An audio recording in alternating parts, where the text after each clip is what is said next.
Hello, everyone. As promised, it is 2:01 p.m. and we are getting started.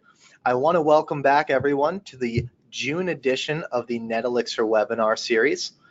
Now, today we're going to talk about something that we haven't really touched on in our past webinars, and that's social media advertising.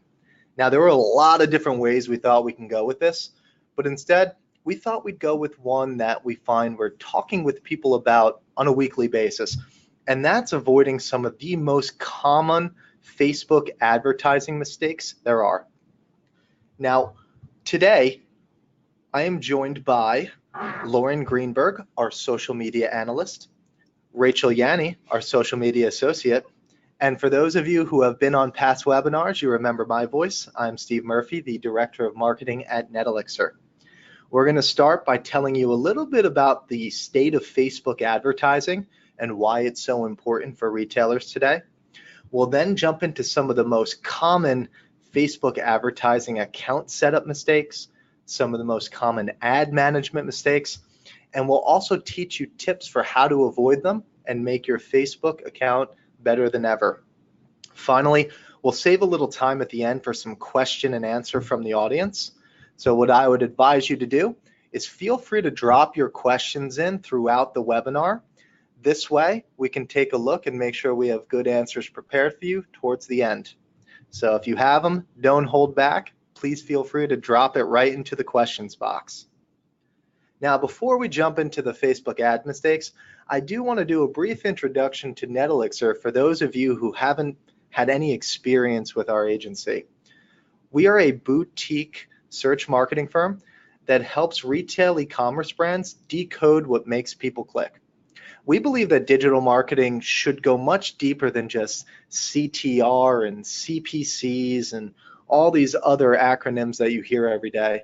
Instead, we like to understand who your customers are, how their buyer journey works, and then build a strategic marketing model that helps us connect your brand with customers to turn more online visitors into online shoppers. Our team is composed of over 130 employees across 3 global offices, and we've helped served over 120 retail e-commerce clients from food to fashion and everything in between. Some of our clients include iconic brands like Lenovo, Teleflora, Ashley Stewart, Century 21, and hundreds of others. We're proud to be a Google Premier Partner, a Bing Select agency, and a UPS certified partner. And shout out to all my UPS reps out there who are joining us today. Thanks for joining, everyone. Now, before we get into it, I did want to share a brief offer that we have with everyone in the audience. We know a lot of these mistakes we're going to jump into can be a little complicated, right? It might take a lot of work. And for those of you who aren't Facebook experts that are in it every single day, you might need some help identifying these mistakes. We're offering 15-minute social speed audits to anyone on this webinar that wants one. So feel free to drop us a line at netelixir.com/contact. Let us know that you're looking for a speed audit, and we'll get you set up with a time in the next couple weeks where we can go into your account live and share some ideas we have, some mistakes we find, and some ways to fix it. Now, let's talk about the incredible rise of Facebook ads over the past decade. So, since 2010, Facebook has made an incredible impression on the online advertising industry.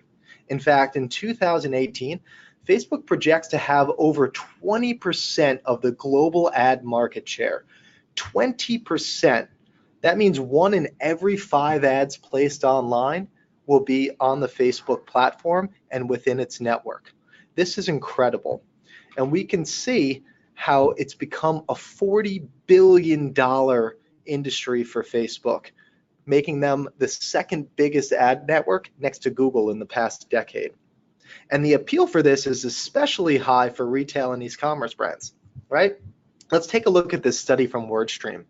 Now, WordStream looked at thousands and thousands of Facebook ads to see in which industries are customers more likely to click through ads.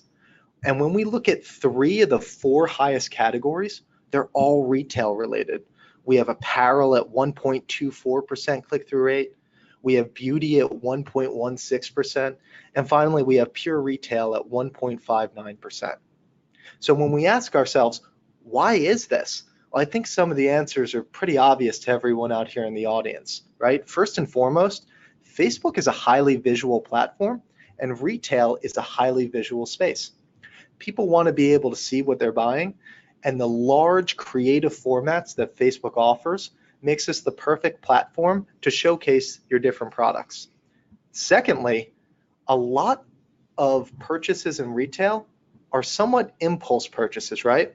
So we're not necessarily going to click through a Facebook ad for a car and buy one, or click through a Facebook ad for a lawyer or a doctor and pay them immediately. But there's a good chance if someone sees a bag they like, that they're more than likely to go through and make a purchase all within the same session. And finally, click-through rates for retail are so high because we have such specific audience targeting options that appeal right to the retail customers, right? Because of the scale of Facebook and because people voluntarily enter their information in there, we're able to know things like what brands they're interested in, what things they've purchased in the past, right? What types of links they're more likely to click through on Facebook and Instagram. And because of this, we found that Facebook is one of the best places for retailers to start placing their ads.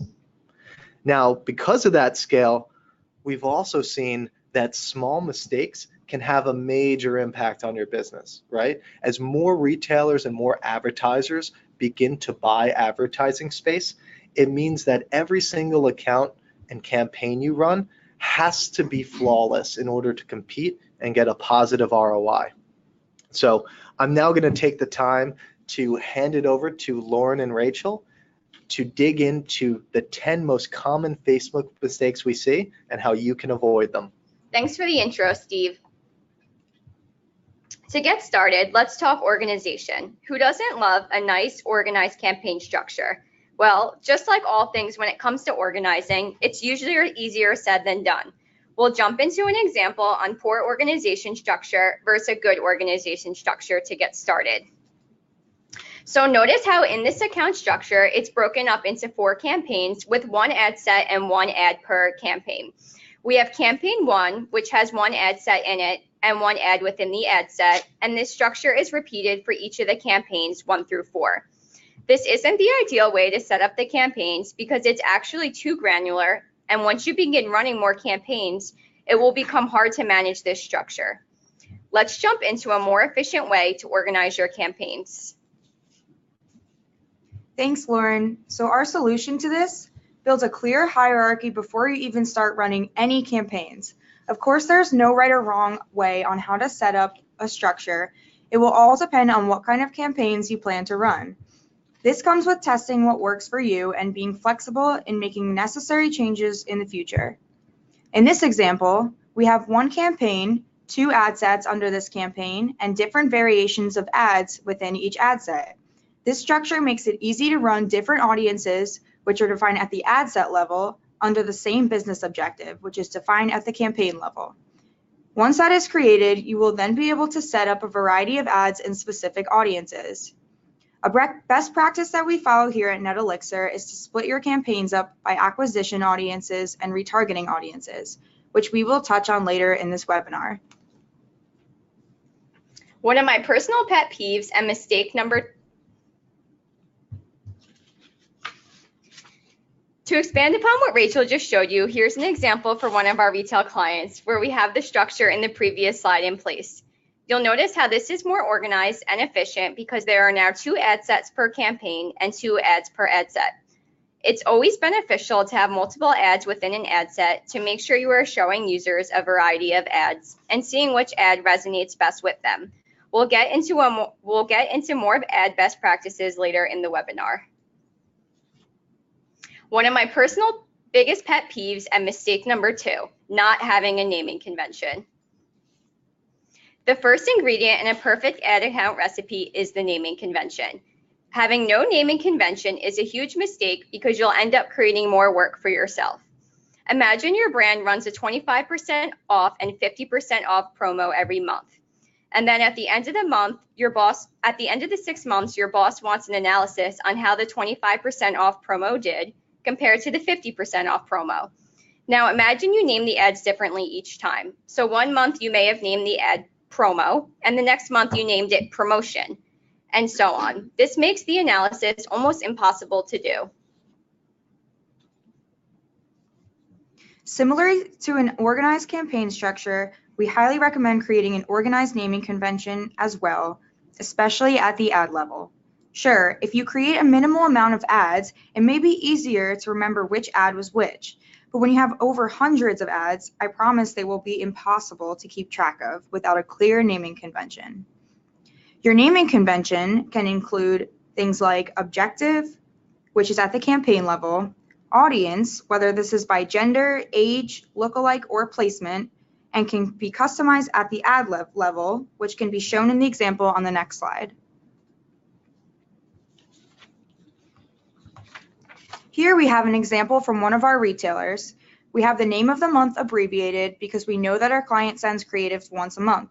We have the category type of the creative, knowing that we will be using other categories in other ads, the ad format to easily compare to other formats we have running, and the version of the ad, easily telling us how many types of creatives we have.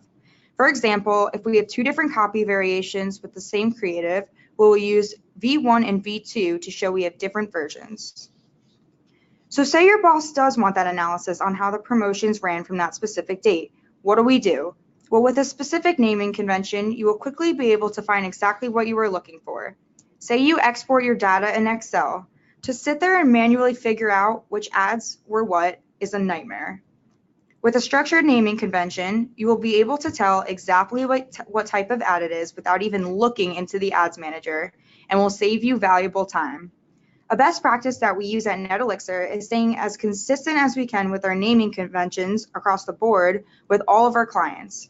This is beneficial for any new employees working on the account, as it will be easy for them to understand, as well as when transferring an account to a different agency.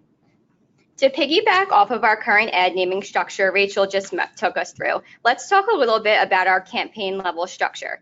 You'll notice this chart is broken up into 3 different segments. We have prospecting, retention, and lead generation.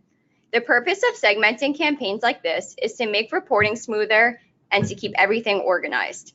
This campaign structure allows you to quickly go into your ad account and get a high-level view of exactly what's going on with each campaign.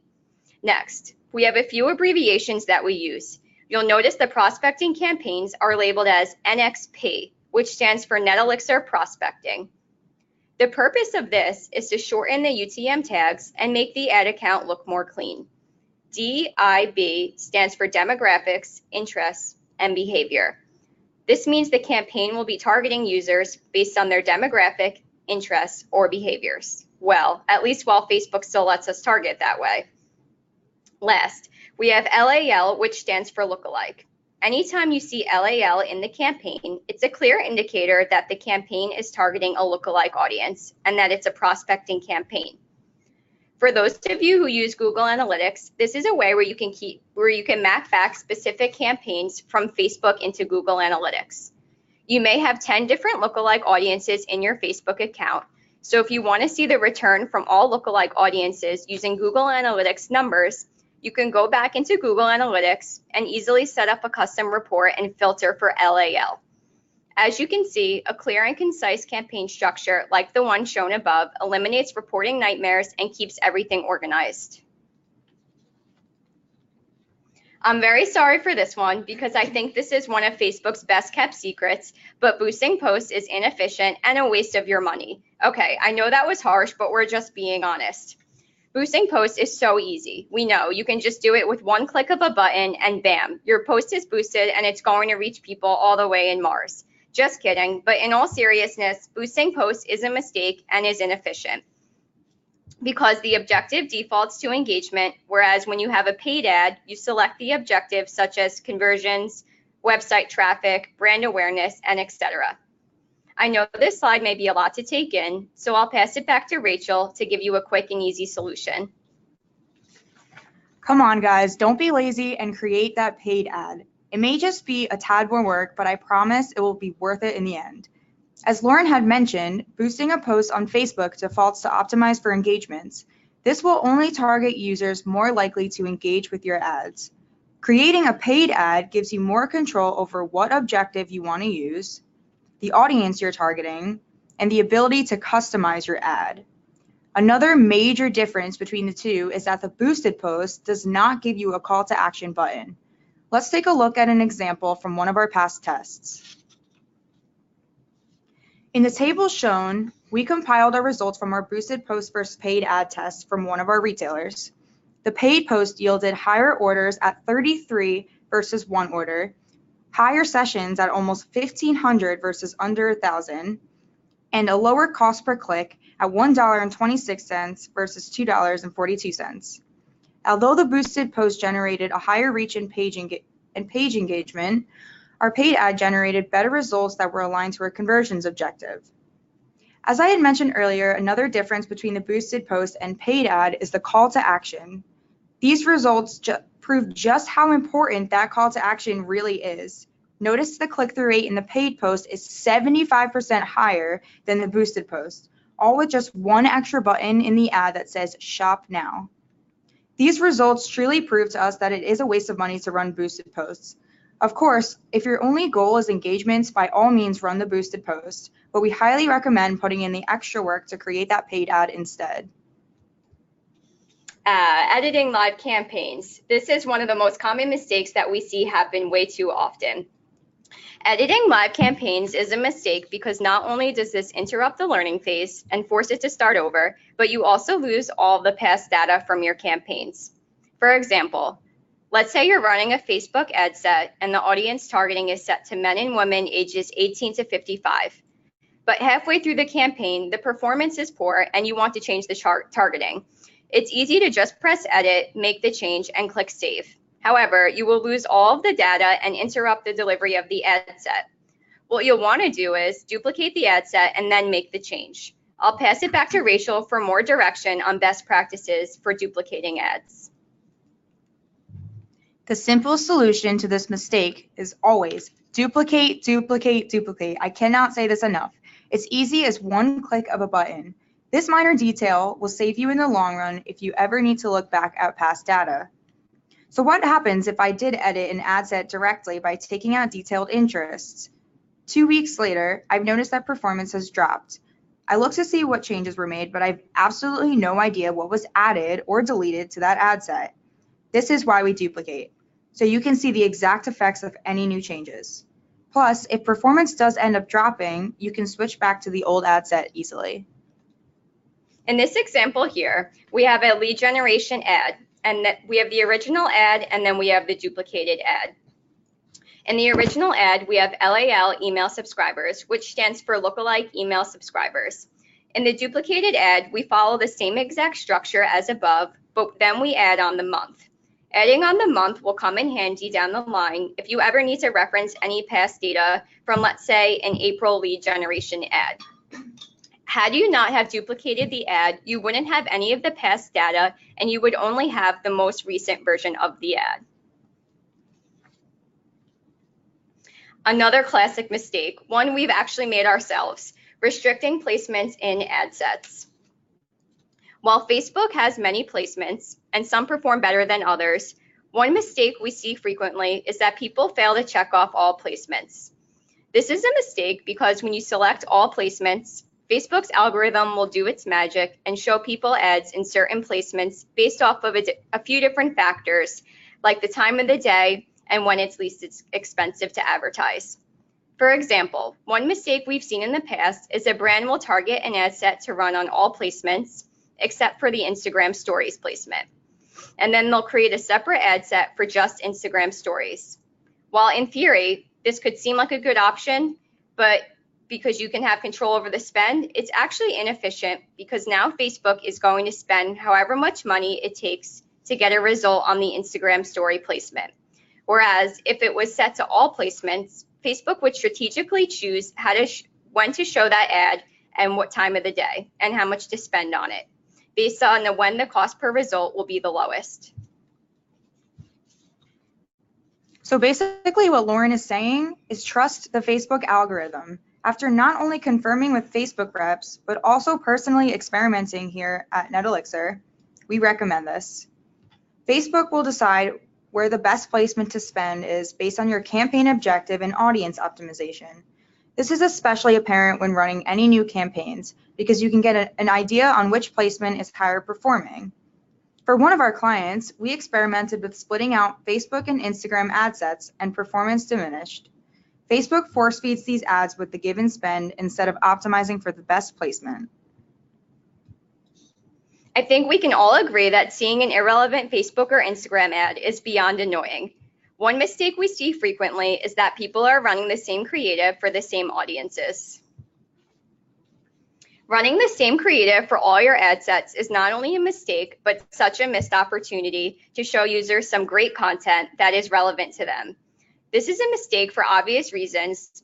Showing copy or creative that doesn't resonate with your audience will result in a reduced click-through rate, a higher cost per click, and a decrease in traffic or conversions. This solution may be a simple concept, but requires way more time and thinking. Your ad copy and creative should be tailored to the audience that you're targeting. In this chart shown, we want to highlight that prospecting and retention should be seeing different ad copy. You show prospects who have never purchased from you or may have never heard about your brand, different ad copy from people who have already purchased from you. On the other hand, you would want to show existing customers copy and creative that will inspire them to purchase again or take a desired action. Gender-specific creative is also important. Say you're a man scrolling through your newsfeed. You stop and see a men's shirt that you really like. You swipe to the next image in the carousel and see a woman's purse, and done. You keep scrolling because you have absolutely no interest in seeing a woman's purse in your newsfeed. You lost that user as a potential customer. You may think you can knock out two birds with one stone by running ads that group both men and women type creatives, but we recommend avoiding this and keeping ads gender specific. It may be faster and easier to show all the same ads in all your audiences, but as Lauren had mentioned, this will result in a reduced click-through rate, a higher cost per click, and a decrease in traffic or conversion. Testing which copy and creatives resonate best with your audience will give you a better understanding. Let's take a look at this example from AdParlor. So in this example, they tested the difference between running an ad with just the product, the sunglasses on the left, versus running the ad with the sunglasses, but the model is actually wearing them. The men's ad set had a 37% higher click-through rate, whereas the women's ad set only had an 8% click-through rate. This goes back to what Rachel mentioned about how certain genders interact differently with ads. In this specific example, it shows how the men should be seeing the ad on the right, whereas the women don't really have too much of a preference and can be shown the ad on the left. Another common misconception we hear often is that it's good to go after an audience that's broad, so you can reach a lot of people. While this may get you a large amount of traffic, you won't exactly get quality traffic that you're looking for. As Steve mentioned earlier, Facebook advertising is becoming increasingly popular. With that being said, the competition has also skyrocketed. Keep in mind, you're not only competing with people in your specific industry, but you're competing with any advertiser who is also trying to reach that customer. When you run an ad set targeted to a broad audience, such as people interested in fashion, you are likely to get low quality traffic and compete with thousands of other retailers as well, who are trying to reach that user. Keep in mind, this is not to be confused with Facebook's new dynamic ads for broad targeting option. We love that option and that uses a product catalog and Facebook's wonderful algorithm to find people shopping for similar products. So how do we go about avoiding this mistake? We recommend taking advantage of the audience options that Facebook offers. We've seen so much success with detailed interests, custom audiences, and high lifetime value lists. In addition, formulating lookalikes to these audiences is also very effective. On the other hand, we've seen great performance with forming an audience using your website pixel. Using audiences such as users who visited your website in X amount of days is a great way to retarget users that have visited your site. You can even get more specific if you want and have a series of audiences such as last 1 to 7 days, 8 to 30 days, 31 to 60 days, and so on. Targeting users by a specific category or a product is also worth testing too. Keep in mind, too narrow of targeting will also plummet your performance. So it's important to find a happy medium. One part of a campaign strategy that's often overlooked is adding audience exclusions to certain campaigns. Facebook is known for its powerful targeting capabilities, but don't glance over the exclusions part of the ad set where you can add audience exclusions. Not adding audience exclusions is not only a major mistake, but it's also a waste of your ad spend. Rachel, take it away and show us how to utilize audience exclusions. So many advertisers fail to add this minor detail. We see most advertisers running prospect campaigns. It is so important to exclude your current buyers, whether it is a pixel or an all buyers list, to avoid targeting your already existing customers. Another common mistake we see is not excluding lookalike audiences from each other. If you're running an ad set targeting a lookalike of people who visited your website and an ad set targeting a lookalike of your email subscribers, these audiences will most likely overlap. While some audience overlap is inevitable, it's important to exclude any audience that has 40% or more overlap rate. Where can we find this percentage? By utilizing the Delivery Insight tool. So how do we find this tool? Most advertisers don't even know this option exists. Where do we find this? After the learning phase ends for your ad sets, you can hover over the delivery status in your ad and click Delivery Insights. Then click Auction Overlap, and you'll see the exact overlap percentage for each audience, just like it shows above. This tool is highly effective and you won't want to miss out. Let's take a look at this lead generation example. As Rachel just mentioned earlier, adding audience exclusions to lead generation is extremely important. So in this example on the screen, we have a lead generation campaign that's running, targeting a lookalike of their current email subscribers. Now take a look at the exclusions. In the exclusions, we're excluding their current email subscriber list. Now, I know this may sound really obvious, but it's extremely important to make sure you're excluding your current email subscribers to your lead generation campaign. Now, the reason we're going through this is because you would be surprised, and it's not the first thing that people think to do in their campaigns. Most importantly, it's important to make sure that that exclusion list is always up to date. The last thing that you want to do is waste any of your advertising spend sending lead generation ads to customers who are already subscribed to your emails. In this example here, this is taken from one of the prospecting campaigns. So under custom audiences, we're targeting a lookalike of their master list of active repeat buyers.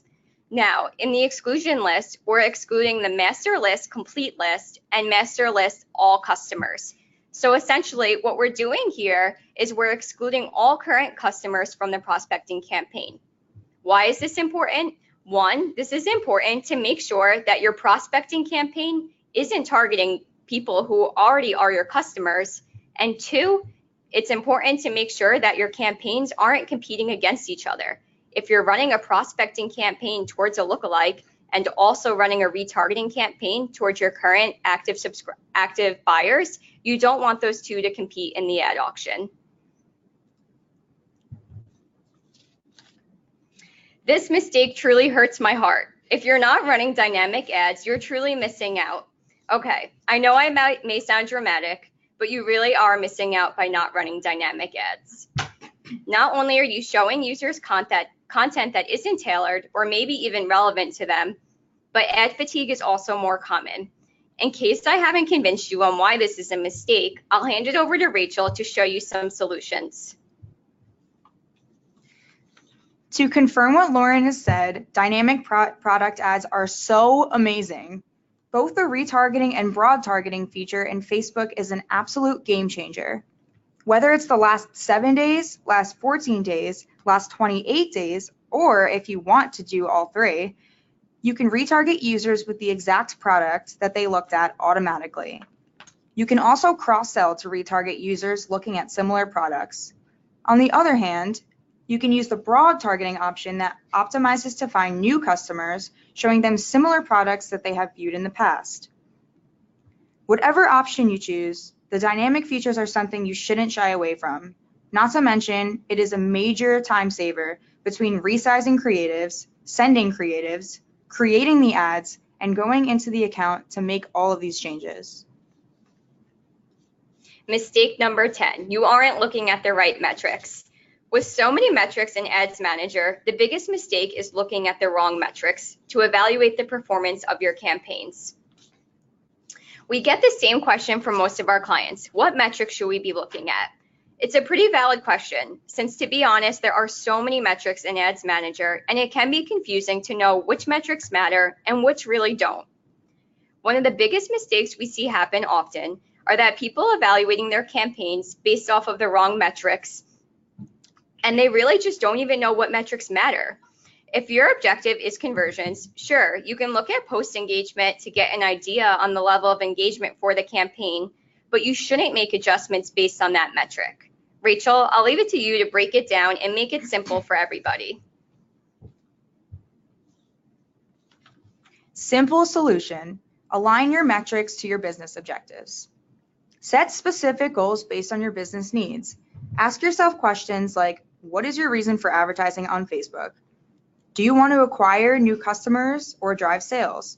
Whatever goals you choose, you can then easily identify which metrics to focus on. In the table shown, we give an example of what kind of metrics to look at based on your goals. Understand the true definition of what each metric is. Facebook metrics can be so confusing. What the heck is the difference between link clicks, outbound clicks, and clicks all? The good news is that Facebook offers the definitions right in the Business Manager. Understand which metrics matter. For example, landing page views versus link clicks. If your goal is to drive traffic to your webpage, landing page views may be the better option. If you want to know how many users are landing on not only your webpage, but also your Facebook page and other links in the ad, you should focus on link clicks. Moral of the story, don't freak out if one metric has lower performance. Your business could be killing it in a metric that is actually aligned to your business goals, which is way more important. Wow, thank you so much to Rachel and Lauren. That was great. Obviously, there are many, many, many other mistakes we see, but those are some of the most common. And I hope they've given you just enough detail where you can go in and make some of these changes to help prevent those mistakes from your business. But there's always the question, how do we make this actionable? What the heck do we do next? Well, here's a couple simple tips for you. Again, I won't dig too deep into the details based on what you've already heard, but I will share some of my tips. First and foremost, do an audit of your account setup, right? It's July right now. We have the holiday season approaching faster than ever. And if you wait till September or October to start doing this audit, you're really going to regret it. Take this time in the summer to do an audit of your setup and see, are you currently satisfied with what you're doing, right? Next, I advise you to go in and learn as many of the advanced features of the Facebook ad platform that you can. This is one of those scenarios where digging into the details and learning the minute features can actually have a big impact on the high-level strategy of what you're looking to do. So have your team review the latest features, go in and check out the platform yourself, or reach out to our social team and we'd be happy to walk you through some of the most important ones that we think that you should be using. Third, document your strategy. To be honest, this is something you should do in all your different marketing departments and really all your departments. Why? Because documenting what you're doing forces you to understand what you're doing. It forces you to write everything down and make sure that everything makes sense. And as part of this strategy, this is where you can go in and start figuring out, do we have a solid campaign structure? Do we have a scalable naming convention? Are we making mistakes like boosting posts when we should be taking the time to actually run ads, right? Putting all of this on paper is going to be a great way to help you with your audit.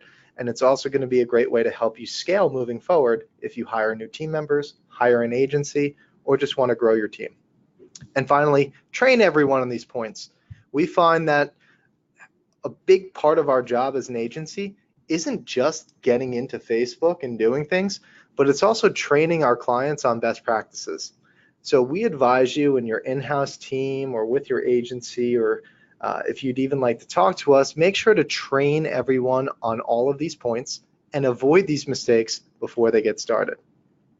Now, we do have a few questions coming in. I'll jump into that shortly. If you do have any, please type them in now.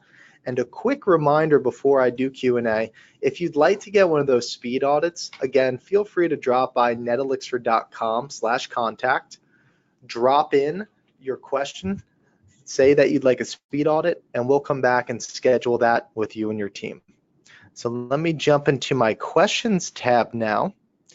We have the one question that we get every time, so I will answer that, and that is, will we receive a recording of this presentation after the meeting? The answer, as always, is yes. We will be sending all of you an email with a link to the slides, a link to the video, and that way you'll be able to review this at your leisure as much as possible. Okay. Rebecca asks me, Steve, I just started at my new job. I don't really know much about this, but I feel like we're making a lot of these mistakes. What's the best way to get started? I'm paraphrasing. Lauren, Rachel, which one of you wants to take this question? Sure, Steve, I'll take that over. So I know it can be kind of frustrating when you're first getting started with Facebook. There's so much to learn. Ads Manager is extremely confusing. One of the first things that I did that I'd recommend to you is signing up for weekly webinars. One of my personal favorites is Ad Espresso. I love this specific website because they really break it down step by step on everything that you need to know about Facebook. So that's my first tip. And my second tip would be to really just take the time to play around with Ads Manager and to learn all the capabilities. There are so many different tools, and it's really important to make sure that you are aware of everything that can be done in Ads Manager. Great. Thank you so much, Lauren. We have one from Deb. Deb is asking, how do you test lead acquisition strategies to the same audience? Is there A/B testing for this? I know there is for creative. So Deb, when you say lead acquisition, are you talking lead generation? So Deb, since you can't answer, I'm just going to go I'm going to go ahead and assume that you mean lead generation. So that's a good question. So for lead generation, basically, there are a few different ways that you can go about it. So that you'll set up a separate lead generation campaign, and you'll want to target a different audience there that you're targeting in your other campaigns. Great. And Deb has a follow-up question. Where are the guidelines for creative for automatic placements? We're not sure on that one on the spot, Deb, so we'll get back to you with that question. Maybe we'll check out the Facebook guidelines and send you a link to that. Great. Jordan is asking a very long question, so hold on one second. From a dynamic ad standpoint, how does that work in relation to the uploaded catalog? If you upload a catalog and have the ad set targeted to people who have been on your website previously, will it automatically populate the ad with the items in the catalog that they saw on their previous site visit? I don't think that if you upload the catalog after somebody, I don't know if the pixel would work. I think it would not pick up if the pixel wasn't there when the user first visited it. But if you upload the catalog and the person visited it with that pixel installed, they should be able to see that product. Right, so it all depends on the timing of when you upload it and if the pixel is properly installed. Exactly. So what you'll want to make sure in that scenario is that you have a product feed that's set to update every single day. So if you have a product feed that's set to update daily, that's how you can make sure that users are being retargeted with the exact products that they looked at on the website. Great, thank you. One more here, and then we're gonna cut this off, and we'll answer the rest by email, I promise. Kevin asked, how many different ad formats should we be using? That's a great question, Kevin. So we always recommend testing various different ad formats. So for example, if you have one campaign, you should be using a carousel ad format, single image. You'll even want to throw in a collection or a dynamic ad. It's always best to get started with a variety of different ad formats. This way you can see which ad format resonates with each audience. You may find that one of your audiences reacts really well to single image ads, but the other one just doesn't engage with them and engages well with carousel ads. And that's how you can kind of determine which type of ad format you should show each audience. Great, and I lied. We'll do one more. One more. Joyce is asking, how long should you run ads for to gather enough data and best understand performance? That's a pretty common question that we get often, Joy. So we always recommend that when you're running ads, you should definitely run them for at least 7 to 14 days to gather enough data. So most of the time, you'll have enough data to gather after 7 days. But if you find that there really isn't enough data, one general rule of thumb that you can go after is make sure that you can see at least 20 Facebook conversions. So when you're looking at website conversions in the Facebook Ads Manager, you really want to make sure that 1, you have at least 20, and 2, that the learning phase is complete. So you'll never want to sort of end the test before the learning phase is complete, because that's where Facebook is really getting to know your audience and how they're interacting with the ad. Great, thank you so much, everyone. We have a couple more. I promise we'll answer these by email. I want to respect all of your time. Since we said we'd end at 2:45, it's 2:44 right now. Again, check out netelixir.com, drop us a line. We'll answer any additional questions. And we hope you join us next month for our July webinar, where we may be talking about the holidays. It's a little surprise. I'll let you know soon. You'll get that in your inbox. Thanks again, everyone. Thanks for joining us, and enjoy this lovely summer day.